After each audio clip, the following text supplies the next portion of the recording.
Imaginez sortir acheter du pain un mardi matin et ne jamais rentrer chez vous. Pas de convocation officielle, pas de lettre commandée, pas de procédure judiciaire, juste un homme qui marche dans la rue à Balachika, en banlieue de Moscou, et qui se retrouve encerclé par des policiers militaires. Sa famille crie, proteste, demande sur quelle base juridique on peut arrêter quelqu'un comme ça, sans contrat signé, sans avis préalable. Les policiers ne répondent pas. L'homme est embarqué. En quelques secondes, il est déclaré candidat à la conscription, pas un déserteur, pas un criminel.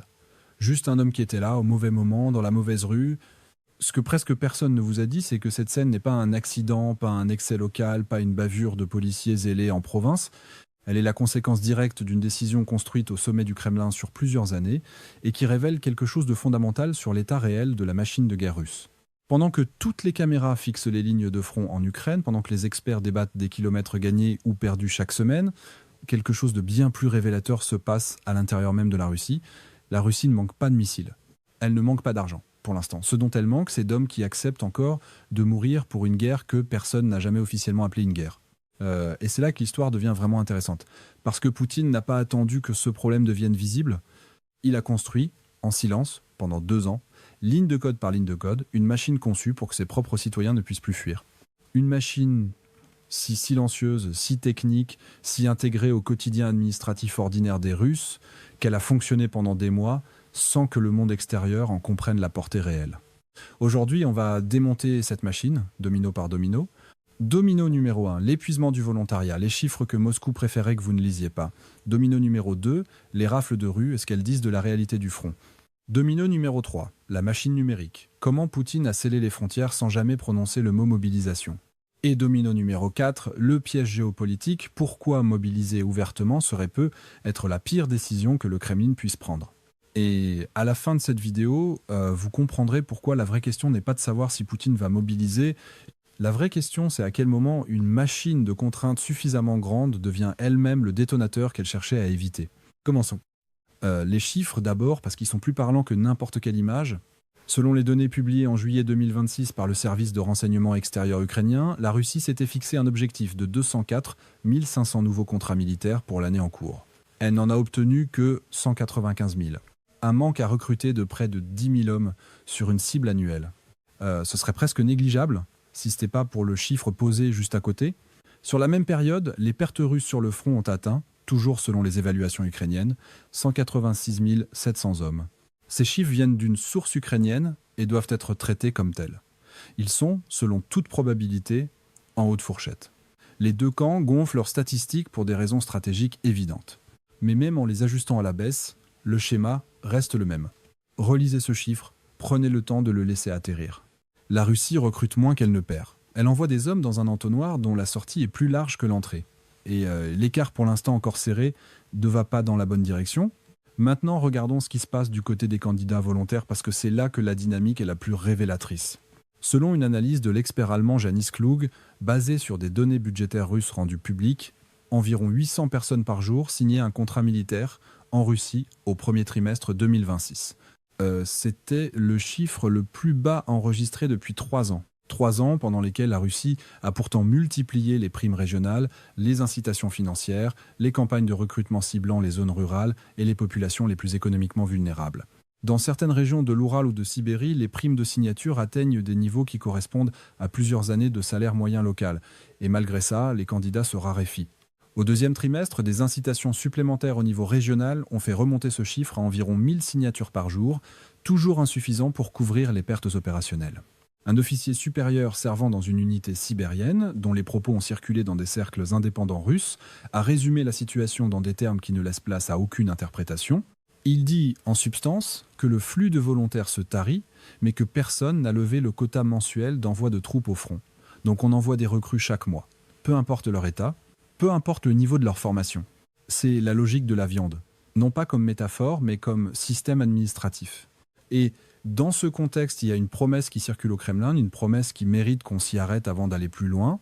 Et selon Andriy Kovalenko, directeur du Centre ukrainien de lutte contre la désinformation rattaché au Conseil de sécurité nationale et de défense, la Russie projette de mobiliser environ 500 000 nouvelles recrues d'ici l'automne. C'est le chiffre qui fait les gros titres, c'est le chiffre censé résoudre l'équation. Mais voilà ce que la couverture pressée omet presque systématiquement. Une partie significative de ces 500 000 hommes serait déployée directement au front après seulement 2 semaines de formation. 2 semaines pour boucher les trous tactiques sur une ligne de contact de près de 1000 km. Le reste recevrait environ 1 mois d'entraînement avant d'être mis en réserve pour un éventuel nouveau front dont la nature n'est pas précisée publiquement. Ce plan porterait la signature de 2 personnages clés du Kremlin, Sergueï Kirienko, éminence grise de l'administration présidentielle, et le général Valery Gerasimov, chef d'état-major des armées. Ces 2 hommes auraient assuré à Poutine que cet afflux massif permettrait finalement de plier la résistance ukrainienne. Et Kovalenko, dans un rare moment de formulation directe, a dit publiquement que ces 2 hommes avaient complètement tort. On va comprendre pourquoi. Mais d'abord, il faut regarder ce qui se passe sur le terrain en ce moment, parce que c'est là que la réponse est enfouie. Penza, une ville russe de taille moyenne, 1,5 million d'habitants, à environ 600 km au sud-est de Moscou. En quelques semaines, cette ville est devenue l'épicentre documenté d'un phénomène que les chercheurs indépendants appellent désormais la mobilisation rampante. Les forces de sécurité y ont considérablement intensifié leurs opérations dans l'espace public. Officiellement, ces opérations ciblent les déserteurs et les migrants en situation irrégulière. Dans les faits, selon les témoignages collectés sur place par plusieurs médias indépendants russes, le mécanisme est radicalement différent. Les agents arrêtent des hommes dans la rue, dans les transports, à la sortie des commerces. Ils leur remettent une convocation de force. Ils exercent une pression jusqu'à ce qu'une signature soit obtenue sur un contrat militaire, parfois sous la menace explicite de conséquences judiciaires immédiates. Un blogueur local, qui se fait appeler Morozov, documentait ses pratiques en temps réel sur les réseaux sociaux. Il avait décrit l'atmosphère de sa ville avec des mots qui restent. Il écrivait que sortir le soir était devenu une source de terreur, que presque tout le monde qu'il croisait connaissait désormais quelqu'un qui avait été emmené. Le FSB l'a arrêté peu après, sous des charges d'incitation à l'extrémisme. Ce qui se passe à Penza ne reste pas à Penza. La scène de Balachikha, en banlieue de Moscou, en témoigne. Des images similaires ont circulé depuis Barnaul, en Sibérie occidentale, à plus de 3000 km de là. Même procédure, même arbitraire. Même résultat. Des hommes chargés dans des véhicules de transport acheminés vers le front sans consentement établi. La Russie récolte littéralement ces hommes dans les rues. Pour comprendre pourquoi les Russes fuient, il faut écouter ceux qui sont déjà dans les tranchées. Dans une vidéo filmée au front et diffusée par des canaux indépendants, un soldat russe décrit son expérience en termes non filtrés. Son unité est une broyeuse, dit-il. Sur 100 hommes engagés dans un assaut, 12 ont survécu. Dans une autre opération qu'il décrit, un seul homme est revenu. Pendant ce temps, les officiers hurlent dans les radios et les élites à Moscou s'en fichent. C'est pas la plainte d'un individu isolé, elle correspond à un mouvement documenté à grande échelle. Des organisations d'assistance aux déserteurs comme EDT Les Hommes, Stop Army ou Tchurdisknok reçoivent chacune plus de 200 demandes d'aide par jour, selon les chiffres donnés par leurs propres responsables. 200 demandes par jour, pour une seule organisation de taille modeste. 2 profils distincts se dessinent parmi les déserteurs. D'un côté, des soldats qui avaient au départ adhéré au récit officiel de la guerre et dont la conviction s'est évaporée au premier contact avec la réalité du front. De l'autre, de jeunes conscrits pris dans un dispositif qui ressemble de plus en plus, selon les termes employés par des analystes indépendants, à une mobilisation permanente habillée en contrat volontaire. Pour ceux qui ne peuvent pas fuir, il reste une autre sortie. Un numéro d'appel spécial, baptisé « Je veux vivre », permet à des soldats russes de se rendre volontairement aux forces ukrainiennes. Le Kremlin n'a pas commenté ce dispositif publiquement. Et quand les citoyens refusent, le Kremlin se tourne vers d'autres viviers, de plus en plus lointains. Les colonies pénitentiaires d'abord. Des détenus condamnés pour des délits ordinaires, vols, agressions, coups et blessures, étaient déjà envoyés au front contre une remise de peine. Depuis peu, cette pratique a été étendue aux criminels violents à haute dangerosité, une catégorie qui était par la loi explicitement exclue du service militaire. Ensuite, des pays que vous n'attendez pas dans cette équation. Le ministère des Affaires étrangères du Botswana a publié ces derniers mois une déclaration formelle. Le nombre de citoyens botswanais enrôlés de force ou par tromperie pour combattre en Ukraine connaissait une hausse brutale et documentée. Le mécanisme est celui d'un piège classique, une offre d'emploi attractive à l'étranger, un billet d'avion payé et au bout du voyage, une tranchée en Ukraine. Le ministère recevait des appels de détresse depuis le front, des appels de ressortissants en train de mourir dans une guerre dont ils n'avaient jamais entendu parler quand ils ont signé leur contrat de travail. Ce n'est pas un cas isolé. Des réseaux similaires ont été identifiés et, dans certains cas, démantelés au Kenya et en Afrique du Sud. Selon un rapport d'une organisation suivant les trajectoires des combattants africains dans ce conflit, au moins 306 ressortissants africains sont confirmés morts en combattant du côté russe en Ukraine. Le Kenya évalue à environ 1 millier le nombre de ses citoyens aspirés dans ce système. Et puis, il y a la Corée du Nord, dont plusieurs milliers de soldats ont été déployés sur le flanc russe. Dans le cadre d'accords entre Pyongyang et Moscou, dont la réalité opérationnelle est désormais confirmée par de multiples sources indépendantes. Voilà jusqu'où le Kremlin est allé pour maintenir ses effectifs. Mais alors, si la pénurie est aussi grave, pourquoi Poutine ne déclare-t-il pas simplement une mobilisation générale ouverte? La réponse à cette question peut être le détail le plus sous-estimé et le plus révélateur de toute cette histoire. Septembre 2022, le Kremlin annonce une mobilisation partielle, l'effet est immédiat et il est à l'exact opposé de ce qui était espéré. Entre 800 000 et 1 million de Russes quittent le territoire en l'espace de quelques semaines. Ce chiffre, avancé par plusieurs chercheurs indépendants, reste une estimation haute et disputée. Mais même dans les fourchettes basses, l'ampleur de l'exode est sans précédent dans la Russie post-soviétique. Ce qui importe, c'est le profil de ceux qui sont partis. Ceux qui ont fui n'étaient pas un échantillon représentatif de la population. Ils étaient disproportionnellement jeunes, urbains, diplômés, concentrés dans des secteurs à haute valeur ajoutée. Et parmi eux, une concentration remarquable autour d'un seul domaine, les technologies de l'information. En 2022, environ 10% de la main-d'œuvre IT russe a quitté le pays en une seule année. 10%. En quelques semaines. D'une seule décision politique. Selon une analyse publiée par McKinsey, cette fuite des cerveaux a coûté à la Russie l'équivalent de 8 milliards de dollars de revenus nationaux potentiels pour cette seule année. C'est le coût estimé d'une blessure que l'économie de guerre russe n'a jamais entièrement refermée.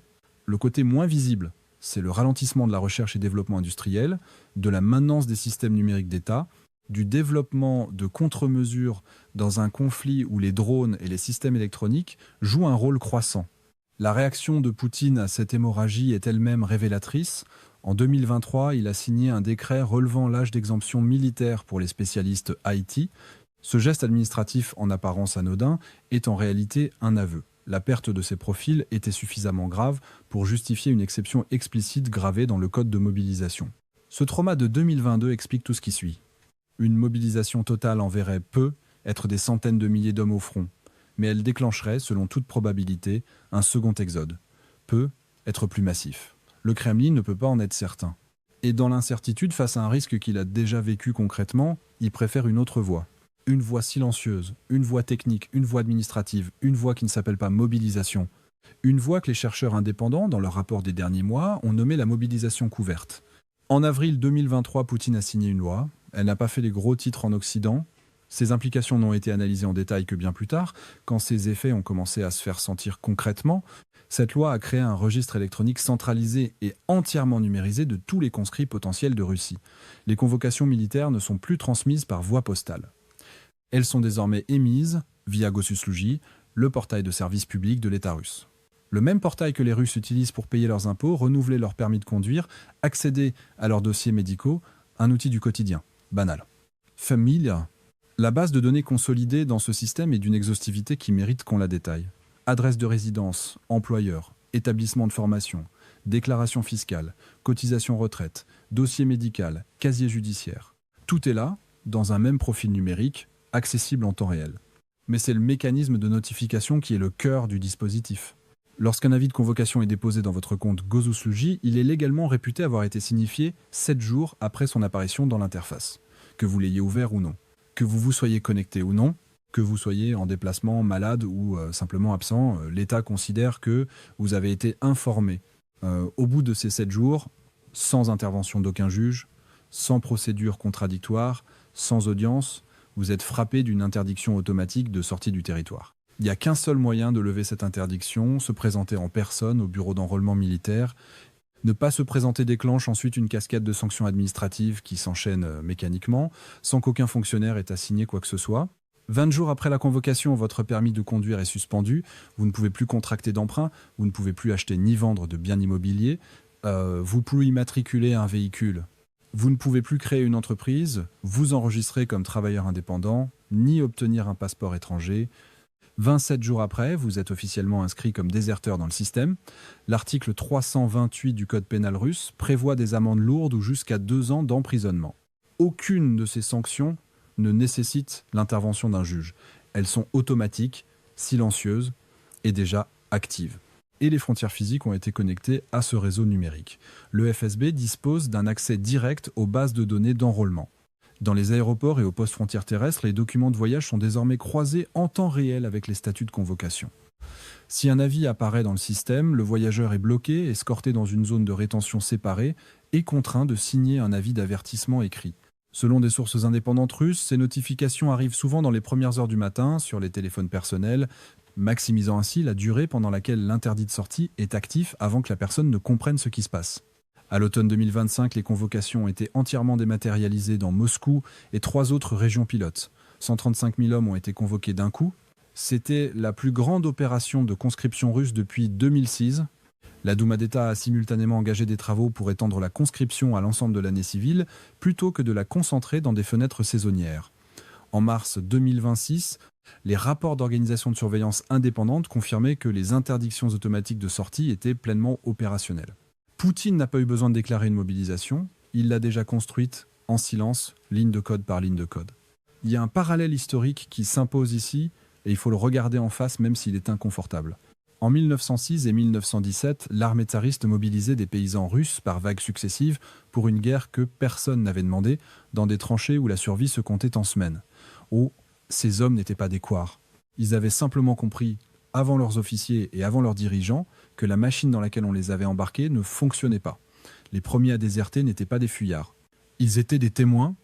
Ce qui a suivi n'est pas inévitable, l'histoire ne se répète pas mécaniquement et ce cadre n'est pas déterministe, mais elle a des rythmes.